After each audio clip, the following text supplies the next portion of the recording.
ఇలా ఓవైపు కెనడా ప్రభుత్వ నిర్ణయాలతో భారతీయ విద్యార్థులు ఉక్కిరిబిక్కిరి అవుతుంటే మరోవైపు ఖలిస్తానీ ఉగ్రవాద భూతం ఇండియన్స్ను టెన్షన్ పెడుతోంది.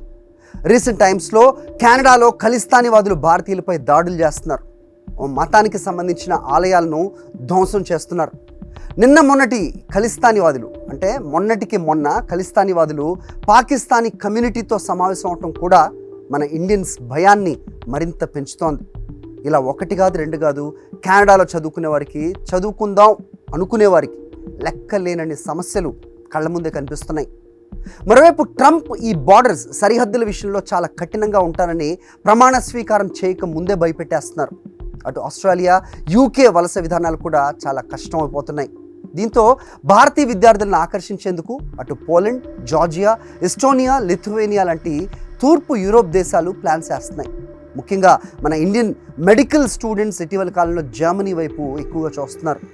ఇంకొంతమంది అటో ఇటో వెళ్లే కంటే మన భారత్లోనే ఉన్నత చదువుల్ని అభ్యసించటం బెటర్ అని ఇక్కడే దృష్టి పెడుతున్నారు. ఇది మొత్తానికి యుఎస్ అలాగే కెనడాలో ఉన్న మన ఇండియన్స్ పరిస్థితి, ముఖ్యంగా స్టూడెంట్స్ పరిస్థితి అని చెప్పాలి. సో 2016లో చెప్పినట్టుగా 2016లో కూడా Trump when he became a president ఈ సెడ్ బార్డర్స్ అన్ని మూసేస్తాం, అలాగే బర్త్ కంట్రోల్ ఇమిగ్రేషన్ ఏదైతే ఉందో అది క్లోజ్ చేసేస్తాం అని చెప్పారు. అయినా కూడా అది సెనెట్లో పాస్ అవ్వని పరిస్థితి మనం చూసాం. సో అలాంటి పరిస్థితే మళ్ళీ ఇప్పుడు ఉంటుందా, లేదంటే సెనెట్లో ఆధిక్యం సంపాదించిన ప్రస్తుత పరిస్థితుల్లో రిపబ్లికన్స్ నిజంగా ఈ నిర్ణయం తీసుకుంటే మరి ఇండియన్స్ పరిస్థితి ఏంటి?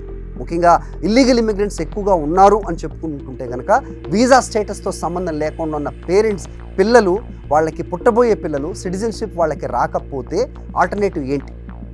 చాలా క్వశ్చన్స్ ఉన్నాయి. We have to wait and watch for the answers. Thank you for watching.